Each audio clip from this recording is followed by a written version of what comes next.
Well, tomorrow, President Joe Biden will deliver his State of the Union address. Last year, he talked about unity and coming together as a nation.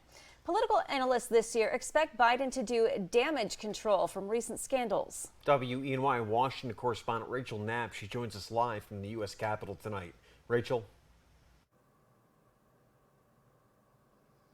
Nick and Renata, analysts believe that the president's going to highlight some of his accomplishments from him and his party over the past year, but they also believe that he's going to take this as an opportunity to kind of boost people's confidence in the presidency, especially following some recent scandals like the Chinese spy balloon and Biden's classified documents.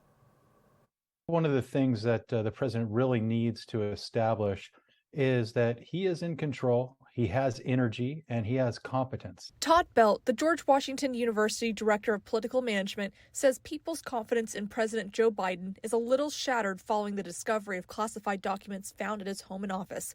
Belt believes the president might not address the documents investigation, but he expects the president to make a strong case that he is still up to the task of being commander-in-chief in his upcoming State of the Union address. He's going to talk about the economy, and he's going to connect the policies that he was able to pass through the last Congress to a lot of the progress that is being made in terms of infrastructure and in terms of jobs.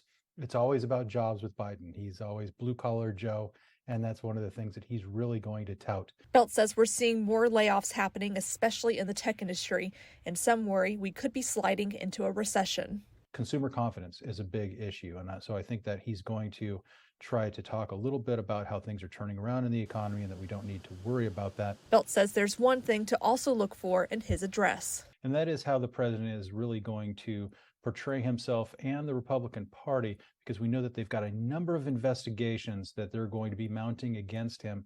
And he's going to try to cast those as being very divisive. Remember, one of the things that the president talked about in his State of the Union address was unity. And if he can cast the Republicans as being very divisive and really playing political games with these investigations, that can really help him. We expect the parents of Tyree Nichols to be in attendance for tomorrow night. Nichols was a Memphis man who was hospitalized and then later died following an incident with Memphis police.